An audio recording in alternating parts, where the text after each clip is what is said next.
बिस्मिल्लाहिर्रहमानिर्रहीम अस्सलाम वालेकुम रहमतुल्लाहि वबरकातुहू। तो कैसे हैं आप सब, मेरे सारे व्यूअर्स, सारे सब्सक्राइबर्स और मेरे सब दोस्त, सारी बहनें और मेरी सारी यूट्यूब फैमिली। उम्मीद करती हूँ सब खैरियत से होंगे इंशाल्लाह। अल्लाह पाक आप सबको खुश रखे, आबाद रखे और जहाँ कहीं भी हैं अल्लाह पाक आप सबको और हम सबको अपने ज़ुबान में रखें, आमीन सुम्मा आमीन।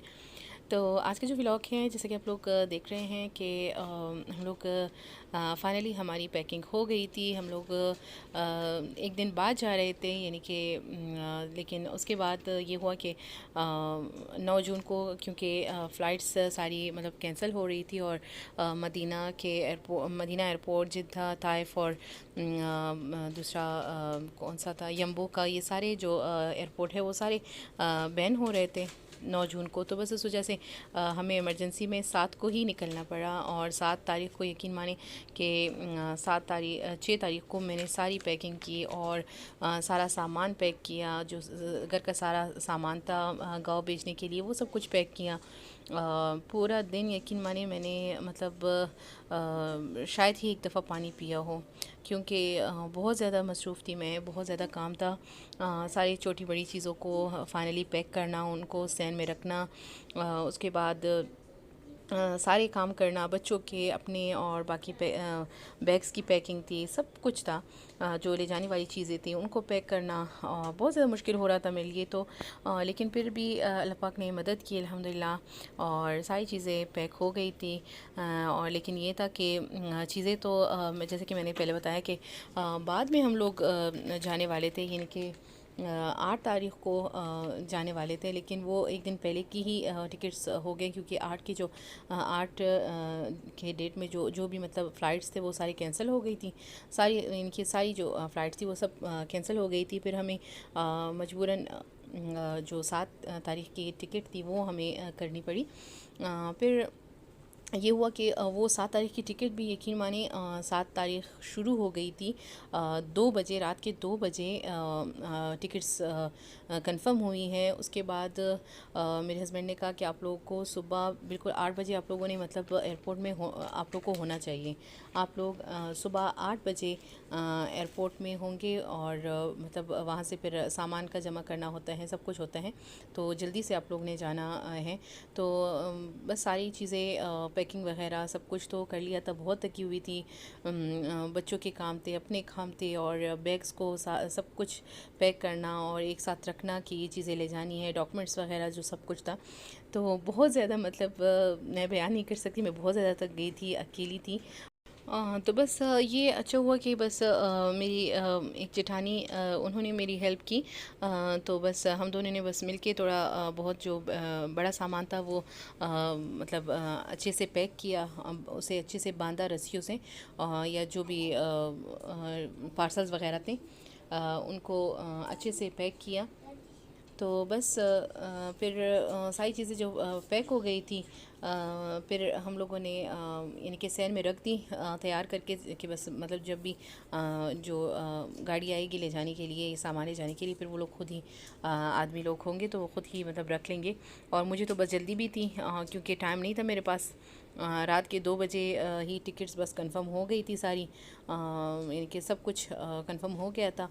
फिर उसके बाद 2 बजे से यकीन मानिए 2 बजे से लेके 7 बजे तक मुझे सब कुछ मतलब फाइनली कंप्लीट करना था। और सारे काम पैकिंग वगैरह कुछ भी मतलब ये कि कुछ भी ना रहे, कुछ भी मैं भूल ना जाऊँ, बच्चों का अपना या ज़रूरी डॉक्यूमेंट्स जो थे, क्योंकि ये डर भी रहता है ना कि ये ना हो कि कोई चीज़ रह जाए। बस इस वजह से बस फिर मैं लगी रही काम में और सुबह हो गई। फिर सुबह फिर हम लोग चले गए थे। सबसे पहले तो रात को मैंने अपने भाई को कहा था कि आप आएंगे तो ठीक है, हम लोग वेट करेंगे, आप आ जाना। फिर हम लोग को मतलब वहाँ से लेके जाना, क्योंकि इमरजेंसी में उनको भी इमरजेंसी में बताया मैंने। जब रात को 2 बजे टिकट्स कंफर्म हो गई, उसके बाद मैंने अपने भाई से बात की। लेकिन वो भी थका हुआ था, पूरा दिन किसी रिश्तेदार के पास गुजारा था हॉस्पिटल में, तो बेचारा थका हुआ था। उसने कहा भी कि मुझे मतलब मिस कॉल्स देते रहना जब तक मैं ना बिज़ी करूं, तब तक मुझे मिस कॉल्स देती रहना और मुझे मतलब उठाना, ताकि मैं टाइम पे आ सकूं। लेकिन अनफॉर्चुनेटली वो नहीं आ सके, क्योंकि वो सो गए थे, उनकी आंख लग गई थी मेरे भाई की। तो बस वो नहीं आए। फिर मैंने अपनी बहनों को भी मतलब मेरी बहन जो वहाँ पे करीब ही रहती हैं मेरे, यानी कि मायके में, मतलब वहाँ अब्बू के घर के करीब ही रहती हैं। तो उसको भी मैंने कॉल्स किए, तो वो भी उनको भी इमरजेंसी में बताया सब कुछ। तो बस ये था कि कोई भी कुछ भी नहीं समझ सकता था उस टाइम के क्या हो रहा है क्या नहीं है, क्योंकि उनको भी मैंने नहीं बताया था। मेरा ख़ुद कंफर्म नहीं था उस दिन यानी कि 7 तारीख का टिकट जो था वो कंफर्म नहीं था। बाद में 2 बजे कंफर्म हुआ। तो उस टाइम मैं किसको बताती, क्या करती, पैकिंग करती, सामान समेटती, क्या करती। तो बस इस वजह से बहुत सारा कुछ यानी कि देखना पड़ा, मतलब सब बहुत ज़्यादा मतलब थक गई थी मैं। तो फिर भी अल्हम्दुलिल्लाह सारी चीज़ें हो गई थी। लेकिन ये था कि मेरे भाई वहाँ पे हमें लेने नहीं आ सके। फिर ये था कि अल्हम्दुलिल्लाह मेरे हस्बैंड के जो मामू हैं और भाई लोग हैं, मेरे देवर लोग जो है, जेठ लोग जो हैं, वो मौजूद थे वहाँ पे। तो बस उन्होंने बहुत सारी हेल्प की। बस वो लोग उन्होंने मामू की गाड़ी थी, मेरे हस्बैंड के मामू की गाड़ी थी, बस उसी में ही बस सामान और हम लोग, मैं, आयशा, फातिमा, यूसरा, हम लोग मतलब चले गए थे। फिर रास्ते में मैंने कहा कि पहले मैं क्योंकि मैं तो इरादा मेरा यही था कि सामान वगैरह अच्छे से पैक करके तसल्ली से फिर जाऊँगी। एक रात अपने मायके गुजारूँगी, अपने अम्मी अब्बू से मुलाकात करूँगी, सबसे मुलाकात करके अल्लाह हाफ़िज़ करके जाऊँगी। अगले दिन वहीं से यानी कि अब्बू के घर से ही जाऊँगी। लेकिन वो नहीं हुआ। फिर बस फिर मुझे एक दिन इमरजेंसी में ही आना पड़ा। तो इस वजह से फिर टाइम इतना नहीं मिला, सिर्फ अल्लाह हाफ़िज़ का टाइम मिला। वो भी टाइम नहीं था। बस अपने हस्बैंड के मामू को मैंने बोला कि बस मेरी सास ने भी कहा कि लाजमी जाए, अम्मी अबू से अल्लाह हाफ़िज़ करे लाजमी। तो बस इस वजह से फिर मैं चली गई थी। और मेरा भी दिल नहीं कर रहा था कि मैं मतलब इनके बहुत ज़्यादा रोना आ रहा था मुझे। एक तो इस वजह से कि मेरा तो ये रहा था कि मैं एक रात गुजारूँगी वहाँ पे। तो जब इंसान की वो उम्मीद जो इंसान ने मतलब बांधी होती है अपने साथ, जो इंसान को वो होता है कि बस सारी चीज़ें मैं समेट लूँ अच्छे से, तसल्ली से, और फिर मैं जाके आराम से एक रात गुजारूँ अपने अम्मी अबू के साथ, उनसे बहन भाइयों के साथ मतलब मुलाकात वगैरह करके फिर वहाँ से चली जाऊँगी। तो जब यानी कि उस पे नहीं यानी कि वो कुछ नहीं होता जो इंसान को ने सोचा होता है, तो अफ़सोस तो बहुत होता है। लेकिन अफ़सोस तो हुआ। लेकिन फिर ये है कि बस जो अल्लाह पाक की जिस काम में हिकमत और मसलियत होती हैं, अल्लाह पाक वही करते हैं। बस अल्लाह पाक हम सब के लिए आसानियाँ पैदा फरमाए हमेशा, और जिसमें अल्लाह पाक की रज़ा और हमारी खैर हो, अल्लाह पाक खैर आफ़ियत वाला मामला फरमाए हम सब के साथ। बस फिर वहाँ पे अपने हस्बैंड के मामू के साथ मैं चली गई थी, मैं और बच्चे सामान के साथ ही। फिर मेरे हस्बैंड के मामू ने कहा कि मेरा तो कोई मसला नहीं है, मैं ले जा सकता हूँ, लेकिन फिर भी अगर अभी भी आपके भाई लोग आपके साथ जाना चाहते थे, यानी कि जाना चाह रहे थे, और वो लोग आपको मतलब वहाँ पे एयरपोर्ट तक ले जा रहे थे, तो मेरा कोई भी मसला नहीं, आप चली जाना उनके साथ। अगर ये नहीं हुआ कि अगर वो लोग नहीं ले जा सकते थे या उनका कोई भी मसला हो, तो फिर कोई मसला नहीं, मैं यहाँ पे यानी कि बाहर खड़ा हूँ, इंतज़ार करूँ, आप जाके बस अल्लाह हाफ़िज़ कर लें, जितना भी टाइम आप ले सकती हूँ। अल्लाह पाक उनको जज़ाए खैर दे। मैं उनके लिए इस व्लॉग में उनको बहुत ज़्यादा यानी कि उनका शुक्रिया अदा करना चाहती हूँ। उन्होंने बहुत ज़्यादा मेरे साथ किया, मेरे देवर लोगों ने, उनका भी बहुत बहुत शुक्रिया, जज़ाकल्लाह उन सब के लिए, और मेरे हस्बैंड के मामू के लिए बहुत बहुत जज़ाकल्लाह शुक्रिया कि उन्होंने, अल्लाह पाक उनको अजर दे दुनिया आखिरत में, उन्होंने मेरे लिए जो किया। तो बाकी ये है कि बस सारा कुछ इमरजेंसी में हुआ, और जो ससुराल वाले थे वो पास में ही थे, तो वो लोग तो सब कुछ मतलब मुमकिन है सब कुछ कर सकते हैं, मेरे लिए कर सकते थे। तो इस वजह से उन्होंने हेल्प की, और मायके वालों को कुछ पता नहीं था, इस वजह से मेरा कुछ कंफर्म नहीं था, और मैं जाना चाहती थी, वो भी नहीं हुआ, उनको पता भी नहीं था। तो इस वजह से बस नसीब में नहीं था इस दफ़ा कि वो लोग मुझे एयरपोर्ट तक ले जा सके। तो खैर बस फिर वहाँ जाके मैं अम्मी अबू से मिली, भाइयों से मिली, एक भाभी गई हुई थी मायके, उनके वालिद की तबीयत कुछ ठीक नहीं थी, लेकिन दूसरी भाभी वहीं पे थी, उनसे मिली, और अम्मी अबू से मुलाकात हो गई थी, भाइयों से मुलाकात हो गई। और भाई ने कहा कि मैं मतलब सो गया था, मेरी आँख लग गई थी, फिर देर हो गई, फिर मैं कैसे आता। तो उनको बस ये था कि मैं कैसे फिर आता। तो बस इस वजह से मैंने कहा कि नहीं, कोई मसला नहीं, हो जाता है, इंसान है। तो मैं भी मतलब हस्बैंड के मामू के साथ बस आ गई, और वहाँ पे एयरपोर्ट भी वहीं उनके साथ ही मैं मतलब जा रही हूँ। तो बस फिर इसी तरह से मुलाकात हो गई थी और बहुत ज़्यादा अफसरदा मेरे लिए तो बहुत ज़्यादा, और मेरे अम्मी अबू के लिए, भाइयों के लिए, सबके लिए बहुत अफसरदा मुलाकात थी। अल्लाह पाक उनको ज़िंदगी दे, सेहत वाली, खुशियों वाली ज़िंदगी दे। मेरे अम्मी अबू, बहन भाइयों और भाभियों सबको अमीन सुम अमीन। और मेरे ससुराल वालों को अल्लाह पाक सबको ज़ाय खैर दे, अल्लाह पाक सबको ज़िंदगियाँ दे खैर आफियत वाली। और सब ने मेरी हेल्प की, जिन जिन लोगों ने मेरी हेल्प की, अल्लाह पाक सबको, अल्लाह पाक दुनिया आखिरत में अजर दे और दुनिया आखिरत की खुशियाँ नसीब फरमाए, आमीन सुम आमीन। क्योंकि मैं अकेली थी, मैं और बच्चे, तो जिन जिन लोगों ने मेरी हेल्प की है तो वो हमेशा ही याद रहेगा ना।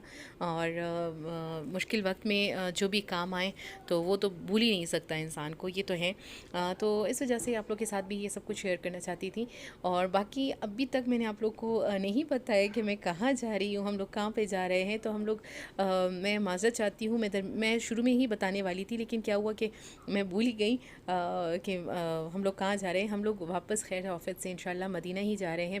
पहले भी जब से मतलब शादी हुई है हम लोग, मैं डायरेक्ट ही मदीने आ गई थी। फिर यहाँ पे मैंने 5 से 6 साल यहीं पे मैंने गुजारे। उसके बाद अभी कोरोना जब यानी कि स्टार्ट हुआ तो यहाँ पे 1 साल कोरोना में, 2020 में भी मैं यहाँ पे थी। लेकिन 2020 अक्टूबर में, हाँ अक्टूबर में मैं पाकिस्तान चली गई थी। तो उसके बाद अब भी यहाँ पे दोबारा से अल्लाह पाक ने मेरा और मेरे बच्चों का नसीब किया, तो हम लोग वापस मदीना जा रहे हैं खैर आफियत से। तो बहुत ज़्यादा खुशी की बात है मेरे लिए, मेरे बच्चों के लिए बहुत खुशनसीबी वाली बात है। बस अल्लाह पाक करे, अल्लाह पाक सबको बार बार नसीब फरमाए।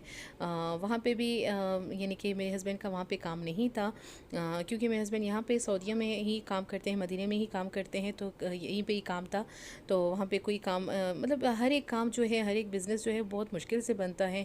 एक दिन में, एक हफ़्ते में, एक महीने, एक साल में नहीं बनता, सालों लगते हैं। एक एक जो भी बिज़नेस होता है, छोटा बड़ा जो भी बिज़नेस होता है, उसको सालों लगते हैं बनाने में।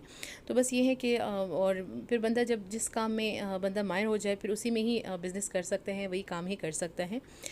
तो बस इस वजह से फिर वहाँ पे काम नहीं था, वहाँ पे मुश्किलात थी हमारे लिए, और फाइनेंशियली बहुत ज़्यादा मुश्किलात हुई हमें। लेकिन बस अल्लाह पाक के फजल करम से सब कुछ यानी कि सारे मसाइल हल हो गए। और अल्हम्दुलिल्लाह हम दोबारा से जो कोरोना ख़त्म हो गया, सारी पाबंदियाँ, सख्तियाँ ख़त्म हो गई। तो खैर आफियत से अल्लाह पाक ने दोबारा से हमारे नसीब में ये मदीना लिखा। और मेरे हस्बैंड आए यहाँ पे 2 दफ़ा आए और वापस मतलब मदीना चले गए थे, फिर वापस आ गए थे, फिर मदीना चले गए थे, फिर वापस आ गए। अभी तीसरी दफ़ा नए वीज़ा यानी कि नया इकामा लगाया, नया इकामा लगाया और उसी नए इकामे के बेस पे आए। और फिर हमें भी यहाँ पे बुलाया। और हमारे लिए तो बस मतलब बहुत मसला था, अगर 7 तारीख की टिकट ना हुई होती तो हमारे लिए बहुत ज़्यादा मसला था। क्योंकि बाद में क्योंकि बच्चे, मैं अकेली थी, बच्चे साथ में, सामान हो, तो फिर 2-3 जगह स्टे करना या एक जगह स्टे करना, वो भी लंबा स्टे हो, तो तब तो बहुत ज़्यादा मतलब ये है कि मुश्किल हो जाती है ना। और एक मतलब मैं अकेली थी और बच्चे थे, तो बस हमारे लिए तो और भी मुश्किल होता। तो बस अल्लाह पाक ने अपना फ़ज़ल फ़रमाया और बस वहीं मेरे देवर लगे रहे पूरी रात। 2 बजे तक उन्होंने मतलब 7 तारीख की जो टिकट थी वो कंफर्म कराई हमारे लिए। अल्लाह पाक उनको अजर दें। और अल्लाह पाक के फजल करम से बस टिकट कंफर्म हो गई थी। फिर इमरजेंसी में ही सही मतलब कंफर्म हो गई थी, वरना अगर ये कंफर्म ना होती तो 8 तारीख की टिकट भी नहीं थी और 9 को बैन हो रहे थे एयरपोर्ट्स। तो हमें फिर लाजमन अल्लाह ना करे मतलब वहीं पे रहना होता कुछ टाइम के लिए। तो बस इस वजह से अल्लाह पाक ने बस जल्दी में ही अल्लाह पाक ने कुन फ़यकुन किया और हम लोग का नसीब यहाँ पे लिखा। और खैर आफियत से हम लोग यहाँ मदीना चले रवाना हुए। तो बस ये हमारी स्टोरी है, ये मेरी स्टोरी है, हमारी स्टोरी है कि हम लोग कहाँ और क्यों जा रहे हैं, क्यों शिफ्ट हो रहे हैं। और हाँ ये है कि हम लोगों ने जो वहाँ पे पाकिस्तान में कोयटा में जो घर था वो तो रेंट का ही लिया था हम लोगों ने। तो बाकी इस वजह से उसको भी खाली करना पड़ा। और जो सामान था हमारा वो सारा गाँव भेज दिया मैंने, जैसे कि पिछले व्लॉग में मैंने बता दिया था। तो बस बहुत ज़्यादा मुश्किलात हुई, लेकिन बस अल्लाह पाक ने आसानियाँ फरमाई। कहते हैं ना कि जैसे कि कुरान पाक में है ना, बिस्मिल्लाहिर्रहमानिर्रहीम इन्नमा अल उस्री युस्रा, कि बेशक हर मुश्किल के बाद आसानी है। तो इंशाल्लाह अल्लाह पाक सबके लिए आसानियाँ पैदा फरमाए। और फिर हम लोग खैर से रवाना हो गए थे। और आप लोग देख सकते हैं कि हम लोग जहाज़ में बैठ गए थे और वहाँ पे बोर्डिंग वगैरह, चेकिंग वगैरह जो सब कुछ हुआ, बहुत मुश्किल से जान छुड़ाई ये चेकिंग वगैरह से। और ये बोर्डिंग वगैरह जो होती हैं सामान वगैरह की, तो बहुत ज़्यादा मुश्किल से जान छुड़ाई उन चीज़ों से, क्योंकि अकेली थी। युसरा तो बिल्कुल गोद से उतर ही नहीं रही थी। एक एक दफ़ा जब उतारती थी गोद से तो रोना शुरू कर देती थी, तो बहुत ज़्यादा मुश्किल हो रही थी। लेकिन बस अल्लाह पाक ने आसानी फरमाई और खैर आफियत से चेकिंग वगैरह सब कुछ हो गया था। बस फिर जहाज़ में हम लोग बैठ गए थे। और जैसे कि आप लोग देख सकते हो, मैं खिड़की के पास नहीं बैठी थी। आयशा और फ़ातिमा यानी कि कोयटा से दुबई जब जा रहे थे तो फ़ातिमा बैठी थी। फिर जब दुबई से मदीना आ रहे थे, क्योंकि दुबई में एक स्टे था 2 घंटे का, 2 घंटे 40 मिनट का था कि 45 मिनट का वहाँ पे स्टे था। तो वो तो बस मतलब एयरपोर्ट में ही इधर उधर यानी कि अपने जो भी बोर्डिंग वाला गेट होता है वहाँ तक जाने तक मतलब ये 2 घंटे भी मतलब जल्दी से गुजर गए। 1 घंटा 1.5 घंटा वहाँ तक गुजर गए। फिर उसके बाद बोर्डिंग शुरू हो गई थी, फिर उसमें भी घंटा लग गया था। बस उसके बाद फिर जहाज़ में बैठने का टाइम था, तो बस हम लोग फिर चले गए थे। फिर वहाँ यानी कि दुबई से जो है मदीने तक खिड़की के पास ना फ़ातिमा दोबारा से बैठ गई थी। लेकिन फ़ातिमा को आयशा ने कहा कि मम्मा आप देखिए फ़ातिमा दोबारा से मतलब बैठ गई हैं, अभी मेरी बारी है ना खिड़की के पास। तो बच्चे भी खुश हुए, मैं खुद खुश होती हूँ, मैं हालांकि बड़ी हूँ, मैं खुद खुश होती हूँ कि खिड़की के पास बैठूँ। लेकिन ये है कि फिर बच्चों को भी देखना चाहिए, उनके साथ भी ये इंसाफ करना चाहिए। तो फिर मैंने उनको बिठाया, क्योंकि मैं अकेली भी थी इस दफ़ा। पिछली दफ़ा भी अकेली थी, उससे पिछली दफ़ा भी अकेली थी। तो इस वजह से फिर फ़ातिमा को बोला कि आप यानी कि आपने कोयटा से लेके दुबई तक सफ़र किया है, यानी कि खिड़की के पास आप बैठी थी, अभी आयशा को जगह दें। तो बस आयशा को फिर जगह दे दी थी फ़ातिमा ने। तो फिर उसके बाद आयशा बैठी हुई थी खिड़की के पास। फिर दोनों बहुत ज़्यादा थक गई थी और बहुत ज़्यादा तंग हो रही थी और बोर भी हो गई थी। और बाकी युसरा भी बहुत ज़्यादा तंग थी, वो तो मेरे गोद से उतर ही नहीं रही थी। और सीट बेल्ट जो थी वो भी नहीं बांध रही थी। इतना रो रही थी कि ये उतार दो। जब मैं बांधती थी वो कहती थी खोल दो बस। और वहाँ पे एयर होस्टेस जो होती हैं वो बार बार आती थी, इसको बांध दे सेफ़्टी के लिए, आपकी सेफ़्टी के लिए। तो बंदा ये तो समझ ले कि मैंने कहा कि ये रो रही है, इसको मतलब बहलाऊँगी उसके बाद ही बांधूँगी ना। तो इसको मनाऊँगी बहलाऊँगी तभी मतलब ये सीट बेल्ट जो है वो मैं बांधूँगी। तो बस ये था कि बस अल्हम्दुलिल्लाह अल्लाह पाक के फज़ल करम से वो जहाज़ का सफ़र भी खैर आफियत से बस गुज़र गया। और फिर खैर से हम लोग मतलब मदीना पहुंच गए थे। बहुत मज़ा आया, क्योंकि खुश भी थी। इमरजेंसी का ही सफ़र सही, लेकिन ये था कि खुशी तो बहुत ज़्यादा थी मदीना आने की, क्योंकि मदीना आने के लिए कौन खुश नहीं होता। बस अल्लाह पाक सबको खैर आफियत से बार बार नसीब फरमाए, मुझे आप सबको अल्लाह पाक खैर आफियत से बार बार नसीब फरमाए। और यहीं पे ही अल्लाह पाक अच्छी खूबसूरत ज़िंदगी और बहुत अच्छी ज़िंदगी है सबको खैर आफियत से अल्लाह पाक दें। और जहाँ पे भी हैं अल्लाह पाक आप सबको भी खुश आबाद रखे। अल्लाह पाक आप सबको भी और मुझे और सबको खैर आफियत से बार बार काबिल मकबूल हज उम्रे की तौफीक नसीब अता फरमाए। और बार बार यहाँ पे रहने की और यहाँ पे ज़िंदगी खूबसूरत ज़िंदगी गुजारने की तौफीक नसीब अता फरमाए हम सबको, आमीन सुम आमीन। तो बस ये था कि बस हम लोग मदीना पहुंच गए थे, जैसे कि आप लोग देख रहे हैं लैंडिंग हो गई थी। और फिर सामान का टाइम था। यहाँ पे भी बहुत ज़्यादा मतलब सामान यहाँ तक पहुँचने के लिए बहुत ज़्यादा मतलब इससे पहले बाकी सामान चेकिंग वगैरह करवाना था, सब कुछ करवाना था। वीज़े वगैरह जो पासपोर्ट्स वगैरह हैं उनको स्टैम्प करवाना था, तो वो भी सब कुछ हो गया था। फिर पता नहीं कहाँ से कहाँ मैं पहुँच गई थी। फिर यहाँ पे सामान तक यहाँ पे आई, फिर मैंने सामान यहाँ पे रिसीव किया। उसके बाद फिर अल्हम्दुलिल्लाह जब वहाँ से निकले तो मेरे हस्बैंड खड़े थे। और फिर बच्चे कह रहे थे कि मतलब सारे लोग चले गए थे और हम लोग सबसे आखिर में जहाज़ से उतरे और सबसे आखिर में हम लोग बाहर निकले, क्योंकि मेरे साथ बच्चे आयशा फ़ातिमा युसरा थी। और माशाल्लाह से इन तीनों को संभालना होता है। और तकरीबन 2 शॉपर थे, एक हैंड बैग था। आयशा फ़ातिमा का अपना बैग उनके हाथ में था, लेकिन बाकी 2 शॉपर और एक हैंड बैग और हैंड कैरी और युसरा ये सब मेरे साथ मेरी गोद में थे। तो बस बहुत ज़्यादा मुश्किल हुई मुझे, लेकिन बस फिर खैर ऑफिस से पहुँच के वहाँ पे मेरे हस्बैंड खड़े थे। बच्चों ने कहा कि बाबा नहीं आए होंगे, बाबा कहाँ पे है, नज़र नहीं आ रहे। तो बस वो जो हम लोग बाहर निकले तो बाहर ही खड़े थे। वो भी मेरे हस्बैंड भी बहुत ज़्यादा परेशान हो गए थे, कह रहे थे कि मैं तो मतलब बहुत ज़्यादा परेशान था कि पता नहीं क्या मसला हो गया है कि ये लोग अभी तक नहीं निकले। तो बस खैर ऑफिस से हम लोग निकल गए थे और फिर आप लोग देख सकते हैं अल्हम्दुलिल्लाह हम लोग खैर ऑफिस से मदीना पहुँच गए। और ये आप लोग देख सकते हैं जन्नत बकी और मस्जिद नबी सल्लल्लाहु अलैहि वसल्लम की ज़ियारत आप लोग कर सकते हैं। तो अगर व्लॉग अच्छा लगा हो तो ज़रूर लाइक करें, शेयर करें, चैनल को ज़रूर सब्सक्राइब करें। नेक्स्ट व्लॉग में मिलूंगी, तब तक के लिए अल्लाह हाफ़िज़, जज़ाकल्लाह, शुक्रान।